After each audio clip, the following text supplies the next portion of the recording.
के लेक्चर में हम देखेंगे वेक्टर्स के बारे में।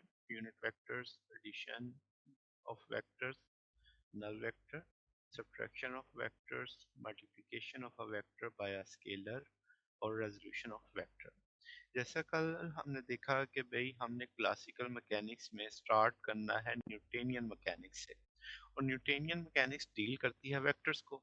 तो आज हम वेक्टरों का इंट्रोडक्शन देखेंगे। ये आपने प्रीवियस क्लासेस में पढ़ा हुआ है, जस्ट गो थ्रू करेंगे। इसमें से इम्पोर्टेंट इम्पोर्टेंट पॉइंट्स जो हैं वो हम जो हमने प्रीवियस क्लासेस में देखे हैं एक तरह से रिवाइज हो जाएंगे, ताकि हमें आगे अपने जब हम चैप्टर शुरू करें तो हमें ज़्यादा मुश्किल ना पेश आए। अगर हम देखें तो वेक्टर्स हैं क्या। वेक्टर्स एक टूल है, बेसिकली मैथमेटिकली टूल है, जैसे 19th सेंचुरी में डेवलप किया गया। तो आपके पास ये फिजिक्स में, मैथ में एक एसेंशियल टूल के तौर पे अब इस्तेमाल होता है। यानी चीज़ों को आप कह लें कि एक्सप्लेनेशन में इसका एक बहुत अहम किरदार आ जाता है। आपके पास अ, जैसे हम एक पायलट की बात करते हैं, उसे डायरेक्शन चाहिए होती है नेविगेट करने के लिए।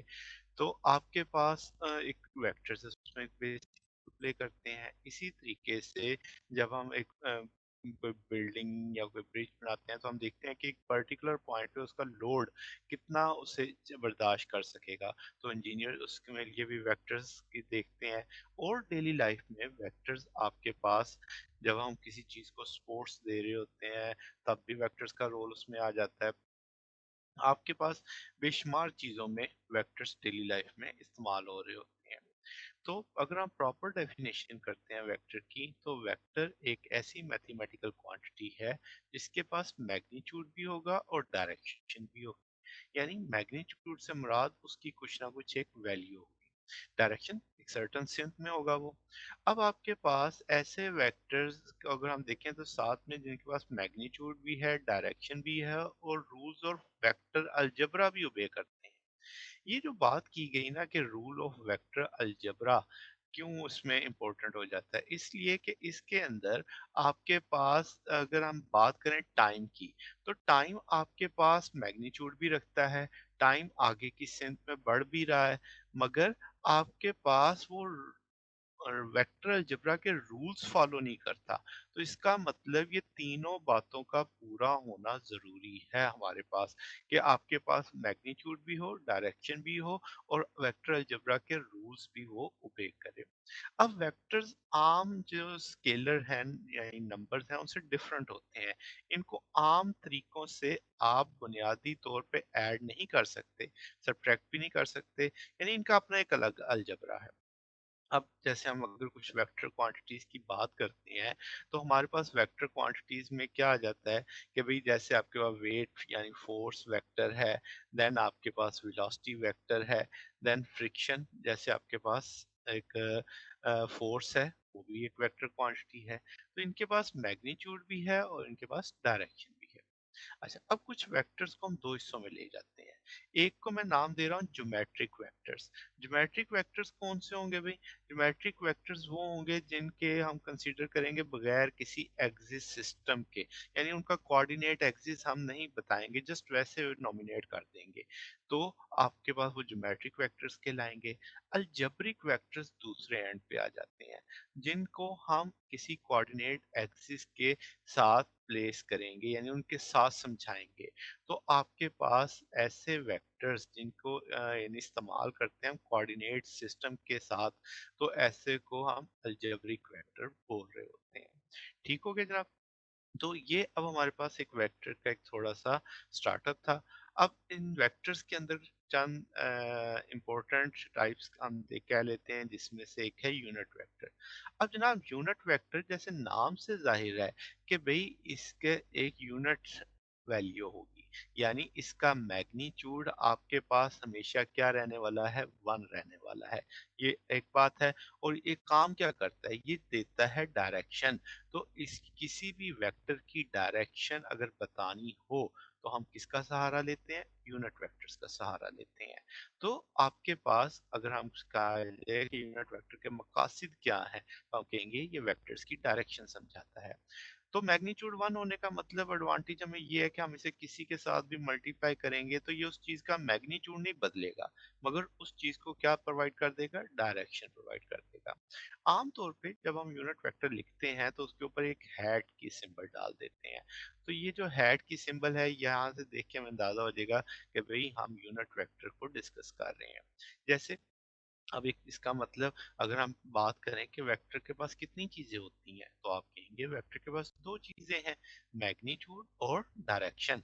तो अब आप देख सकते हो कि मैंने कैसे लिखा कि ए वेक्टर, इसके ऊपर एरो का निशान है, इक्वल कर दिया, ए के गिर्द मॉड डाल दिया यानी मैग्नीट्यूड है, और आगे ए यूनिट वेक्टर लिख दिया। यानी एक वेक्टर मैग्नीट्यूड और डायरेक्शन से मिलके बन रहा है। ये ए हैट जब ए मॉड से मल्टीप्लाई करेगा तो इसे, इसकी डायरेक्शन नहीं, इसका मैग्नीट्यूड नहीं बदलेगा, बल्कि इसको क्या दे देगा, डायरेक्शन दे देगा। तो अगर कोई मुझसे कहे कि यूनिट वेक्टर फाइंड आउट करो, तो अब हम कैसे कर सकते हैं कि वेक्टर को डिवाइड कर देंगे उसके मैग्नीट्यूड से। तो कुछ इंपॉर्टेंट यूनिट वेक्टर्स हमारे पास आई जे के, आपने प्रीवियस क्लासेस में पढ़े हुए हैं। आई हमेशा हम फिक्स कर देते हैं किस एक्सिस के लिए, आई हमेशा होगा एक्स एक्सिस के लिए आपके पास। इसी तरीके से वाई एक्सिस के लिए हमेशा किसको लेंगे, जे को, और जेड एक्सिस के लिए हमेशा किसको लेंगे, के को। तो ये फिक्स है, ये चेंज नहीं हो सकते। यानी आई हमेशा एक्स एक्सिस के लिए आ जाएगा, वाई एक्सिस के लिए हमेशा जे आ जाएगा, और z एक्सिस के लिए हमेशा k आ जाएगा। अच्छा, अब मसला ये है, हमने पढ़ा कि भाई अब इनका मैग्नीट्यूड तो फिक्स है, 1 है, आई जे के का मैग्नीट्यूड नहीं बदलने वाला। तो इसकी डायरेक्शन भी अब आई भी फिक्स हो गया, आई हमेशा एक्स एक्सिस के लिए है, वाई एक्सिस के लिए जे है, और जेड एक्सिस के लिए के यूनिट वेक्टर है। तो जनाबे वाला, आपके पास इसके अलावा भी यूनिट वेक्टर्स होते हैं। जैसे हम बात कर रहे हैं एन यूनिट वेक्टर की, तो नॉर्मल के साथ हम इसे मेंशन कर देते हैं। अब ये किस काम के लिए आता है, तो आपके पास जैसे आप एक एरिया देख रहे हैं, इस एरिया के ऊपर हमने एक नॉर्मल प्लेस कर दिया है, तो ये जो अब इस एरिया को वेक्टर एरिया के तौर पे हम डिस्कस कर सकते हैं। तो अब आपके पास अगर किसी भी चीज को आपने एक वेक्टर की निशान बताना है, बतौर वेक्टर जाहिर करना है, तो हम उसके साथ कौन सा यूनिट वेक्टर प्लेस करेंगे, एन यूनिट वेक्टर, जो सतह के साथ नॉर्मल होगा, या दूसरे लफ्जों में हम क्या बोल सकते हैं, परपेंडिकुलर होगा। इसके अलावा भी एक यूनिट वेक्टर होता है, that is R unit vector. R unit vector हम किसी भी वेक्टर आर की सिंक में दे सकते हैं। तो अब आपके जहन में कंसेप्ट बन रहा होगा कि अगर कोई चीज एक्स एक्सिस पे जा रही है तो मैंने उसे आई यूनिट वेक्टर ही देना है, अगर कोई वाई एक्सिस पे जा रही है तो मैंने उसे जे यूनिट वेक्टर ही देना है। मगर अगर कोई चीज एक्स और वाई के दरमियान में है, यानी ना वो एक्स एक्सिस की जानिब है ना वो वाई एक्सिस की जानिब है, तो अगर कोई मुझसे उसकी डायरेक्शन मांगे, तो तब मैं कौन सा यूनिट वेक्टर यूज करने वाला हूँ, आर, आर यूनिट वेक्टर। तो आर यूनिट वेक्टर हम तब यूज करते हैं जब हम अलोंग एक्सिस नहीं होते। तो इस तरीके से अब आपको थोड़ा सा बैकग्राउंड नॉलेज रिवाइज हो गया यूनिट वेक्टर्स के बारे में भी। तो अब आप क्लियर हैं। तो जनाब आगे देखते हैं एडिशन ऑफ वेक्टर्स। हम सब जानते हैं वेक्टर्स को ऐड किया जाता है हेड टू टेल रूल से। लेट्स से मेरे पास एक वेक्टर ए है, वेक्टर बी है, वेक्टर ए थीटा बना रहा है, थीटा ए, वेक्टर बी बना रहा है, theta B, head to tail rule लगा दिया। बी वेक्टर की टेल वेक्टर ए के हेड पे आ गई। रेड कलर में आर वेक्टर रिजल्टेंट को मेंशन कर रहा है, जो पहले वेक्टर की टेल से आखिरी वेक्टर के हेड तक है। तो आर इज द रिजल्टेंट। तो रिजल्टेंट भी एक्स एक्सिस के साथ एक एंगल बना रहा है, लेट्स से मैं उसे थीटा नाम दे देता हूँ। Theta is the angle between resultant and X axis. Okay, then आपके पास रिजल्टेंट का मैग्नीट्यूड हम कैसे निकाल सकते हैं, A square plus B square plus 2ab cos of theta. Then आपके पास यहाँ पे theta is angle between A and B हम डिस्कस करेंगे। देन आपके पास tan थीटा क्या आ जाएगा, b sin theta over a plus B cos of theta. Mind it, ये रिजल्टेंट का मैग्नीट्यूड है और ये रिजल्टेंट की डायरेक्शन है। अच्छा, अब आगे हमारे पास एक बहुत इंपॉर्टेंट कंसेप्ट आ रहा है, वेक्टर एडिशन कम्यूटेटिव है। यानी आप जैसे मर्जी वेक्टर्स को ऐड कर दें, कोई फर्क नहीं पड़ने वाला। जैसे आप ए को बी में ऐड करो तो आर है, यहाँ पे आपको फिग में दिखाया जा रहा है बी और ए को जमा करने पे भी जवाब आर ही आ रहा है। यानी तरतीब बदलने से कोई फर्क नहीं पड़ा। हाँ, वेक्टर्स को जब आप जमा करते हैं तो एक चीज का बस ख्याल रखना चाहिए कि वो सेम यूनिट्स हैं और सेम टाइप के हैं। यानी ये चीज आपके पास एक बेसिक कंसेप्ट है एडिशन के अंदर, कि एडिशन उन्हीं की होगी जो सेम यूनिट्स या सेम टाइप ऑफ क्वांटिटी के होंगे। अच्छा, अब आप सोच रहे होंगे कि ये तो दो वेक्टर्स थे जिनको ए और बी को जमा किया तो रिजल्टेंट आ गया, तो हम इस रूल को एनी नंबर ऑफ वेक्टर्स तक ले जा सकते हैं। यानी जितने चाहे वेक्टर्स मर्जी ऐड कर लें, वो सब कम्यूटेटिव लॉ को भी ओबे करेंगे, कम्यूटेटिव प्रॉपर्टी को भी ओबे करेंगे। जैसे मेरे पास यहाँ पे चार वेक्टर आप देख रहे हो, A vector, B vector, C vector and D vector. एक सर्टेन डायरेक्शन में वो मौजूद है। मुझसे कोई कहता है भाई इनको जमा करो, तो हम A plus B plus C plus D कर देते हैं। पहला वेक्टर ए लेते हैं, सेकंड बी है, बी की टेल ए के हेड पे आ गई। थर्ड वेक्टर सी है तो सी की टेल बी के हेड पे आ गई। और फोर्थ वेक्टर डी है, डी की टेल आप सी के हेड पे प्लेस कर दो, रिजल्टेंट आर बन जाएगा। अब आपने ए बी सी डी एक सीक्वेंस, एक तरतीब में ऐड कर दिए। अगर आप इस तरतीब को बदल देते हैं, कोई आपको कहता है बी वेक्टर पहला रखो, डी बाद में, ए और सी, तो आप जब इसको भी ऐड करोगे तो रिजल्टेंट आप देखो सेम आने वाला है। यानी आपके रिजल्टेंट पे कोई फर्क नहीं पड़ा, चाहे आप बी ए सी डी को पढ़ो। यानी कम्यूटेटिव प्रॉपर्टी आपको समझाई जा रही है। अच्छा, अब इसका जो जनरल मैं बता देता हूँ कि अगर हम के ए प्लस बी बराबर है बी प्लस ए के, तो हम कहेंगे ये कम्यूटेटिव लॉ है। और अगर आप देखें ए प्लस बी प्लस सी इक्वल माना जाए ए प्लस बी प्लस सी के, तो हम इसे एसोसिएटिव लॉ मानेंगे। तो इसका मतलब वेक्टरों को जब जमा करते हैं तो कम्यूटेटिव लॉ भी ओबे हो रहा है, एसोसिएटिव लॉ भी ओबे हो रहा है। फिर आपके पास अगली जो चीज हमने डिस्कस करनी वो है नल वेक्टर। अब एक ऐसे वेक्टर के बारे में बात होने जा रही है जिसका मैग्नीट्यूड हमारे पास जीरो हो गया है। देन आपके पास इसकी डायरेक्शन आर्बिट्रेरी मान लेंगे। आर्बिट्रेरी का मतलब अनडिफाइंड कह लें, होगी सही, हम बता नहीं पाएंगे, समझा नहीं पाएंगे। नल फैक्टर किसी भी तरीके से हासिल किया जा सकता है, एडिशन से, सब्ट्रैक्शन से, मल्टीप्लिकेशन से। तो किसी भी तरीके, यानी दो वेक्टर ऐड हो तब भी जवाब आपके पास उसका नल जीरो आ सकता है, सब्ट्रैक्शन की सूरत में भी आ सकता है, मल्टीप्लिकेशन की सूरत में भी आ सकता है। जैसे आप यहाँ पे देख सकते हैं ए को माइनस ए में ऐड किया तो जवाब नल वेक्टर के तौर पे हासिल हो रहा है। अच्छा, सब्ट्रैक्शन ऑफ वेक्टर में क्या देखते हैं? सब्ट्रैक्शन ऑफ वेक्टर भी ना बेसिकली कोई डायरेक्ट तरीके से नहीं होती, होती है हेड टू टेल रूल से, मगर एक स्टेप एडिशनल देखना पड़ता है उसमें। वो क्या, कि आपने जिस वेक्टर को सब्ट्रैक्ट करना है ना, तो आपने क्या करना है कि जनाब उसको पहले नेगेटिव बनाना है। यानी उसका जैसे ए वेक्टर मौजूद है और बी वेक्टर भी मौजूद है, आप आपसे कहा गया ए माइनस बी, तो इसका मतलब पहले आपको बी का नेगेटिव वेक्टर बनाना पड़ेगा। यानी आपको बी की डायरेक्शन रिवर्स करनी पड़ेगी। तो अब आपके पास माइनस बी हासिल हो जाएगा। तो अब आपके पास ए भी मौजूद है, माइनस बी भी मौजूद है, मगर अब आप इसे head to tail rule follow करवा सकते हैं। तो हेड टू टेल रूल के साथ जब आप इसे फॉलो करेंगे तो आपके पास रिजल्टेंट आ जाएगा आर वेक्टर के तौर पे। तो आपके पास अब आप समझ सकते हैं कि की हमने एडिशन ही है, मगर जिस वेक्टर को माइनस करना है उसको साथ पहले क्या लगा देना है, माइनस लगा देना है। तो in simple in short subtraction भी अब आपको समझ आ चुकी होगी। Multiplication of vector by a scalar. अगर एक वेक्टर एक स्केलर से मल्टीप्लाई हो जाए फिर क्या होगा? जैसे आप देख सकते हैं फिग में मेरे पास वेक्टर ए है। देन अगर मैं इसे k से k इज अ नंबर, तो अब आप एक k से मल्टीपल करते हैं, k इज अ स्केलर। अगर वो k जीरो है तो जवाब नल वेक्टर आ जाएगा आपके पास।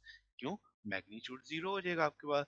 अगर k पॉजिटिव नंबर है, जैसे इस k मैंने 2 से मल्टीप्लाई किया, तो आप देखो a वेक्टर था, 2 से मल्टीप्लाई होने के बाद डबल हो गया, मगर आप देख सकते हो उसकी डायरेक्शन पे कोई फर्क नहीं पड़ा। डायरेक्शन उसकी क्या रही? सेम रही।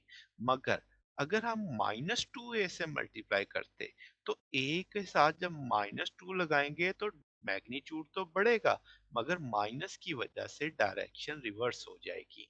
तो जनाब ये एक नया वेक्टर बन जाता है। तो अब आपको क्या समझ आ रही होगी कि भाई जब स्केलर वेक्टर से मल्टीप्लाई करता है तो एक नया वेक्टर बनता है, और उस नए वेक्टर के अगर पॉजिटिव नंबर है तो वही डायरेक्शन रहती है, अगर नेगेटिव है तो उसकी डायरेक्शन रिवर्स हो जाती है। फिर हमने क्या देखना है कि आपके पास लेट्स से इसमें भी एसोसिएटिव लॉ है कि अगर एक वेक्टर पहले ही एक नंबर से मल्टीप्लाई किया हुआ है, हम उसे एक मजीद नंबर से मल्टीप्लाई कर देते हैं, तो वो दोनों नंबर आपस में मल्टीप्लाई हो जाएंगे जस्ट। यानी आपके पास 2a एक वेक्टर था, आप उसे 3 से मल्टीप्लाई करें तो वो 6a बन जाएगा। इसी तरीके से अगर आपके पास दो वेक्टर ऐड हो रहे हैं और आप उनको किसी नंबर से मल्टीप्लाई करते हो, तो वो नंबर बारी बारी दोनों वेक्टर्स के साथ ऐड हो जाएगा, या आप वाइस वर्सा इसका रिवर्स भी समझ सकते हो।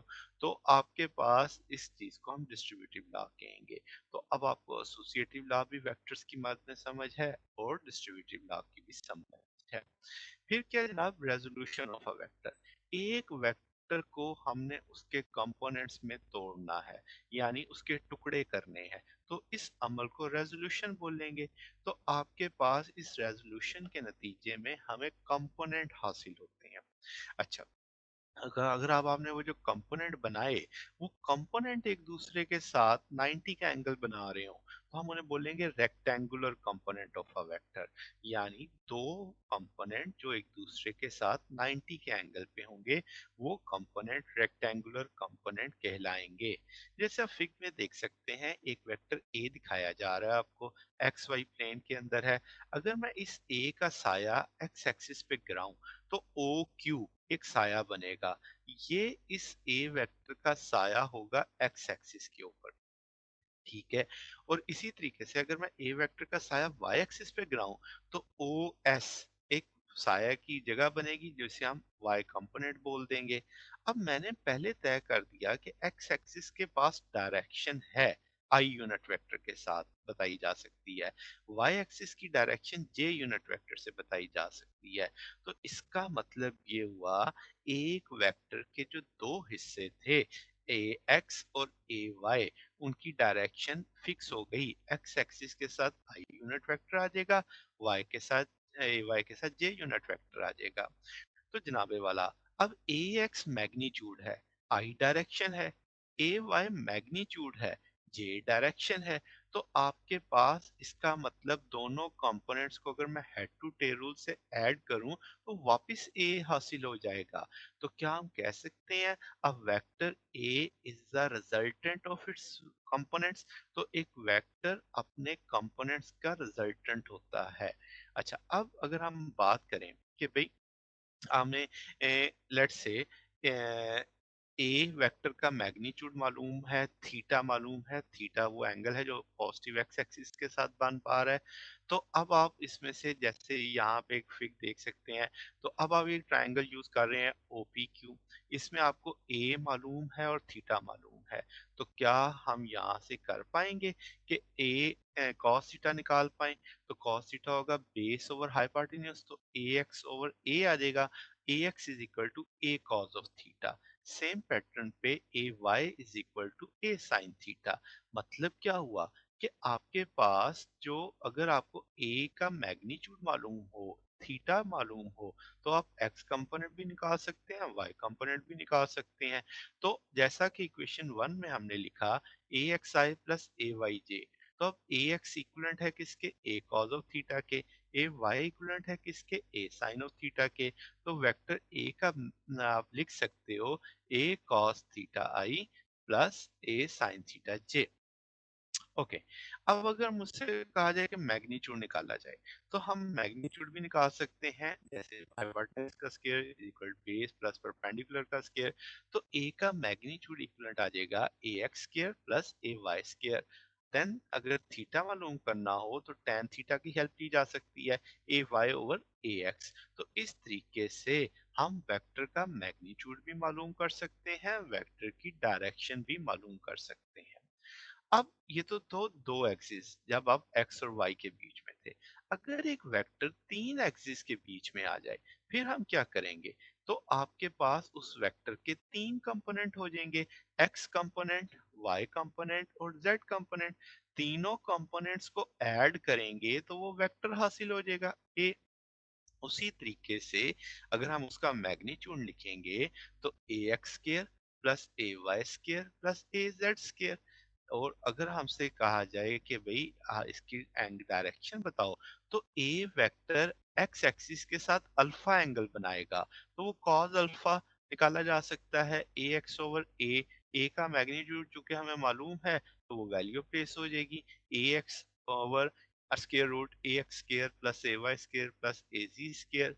सेम पैटर्न पे कॉस बीटा कॉस गैमा निकाला जा सकता है।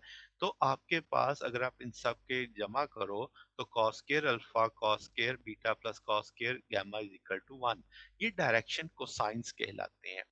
तो आज के दिन में हमने ये बेसिकली वेक्टर्स के बारे में थोड़ी सी इंफॉर्मेशन देखी, फिर unit vector most important, then हमने नल वेक्टर देखा, हमने वेक्टर्स की एडिशन देखी, वेक्टर्स का मल्टीप्लिकेशन देखी स्केलर के साथ, और फिर हमने वेक्टर के रेजोल्यूशन को स्टडी किया।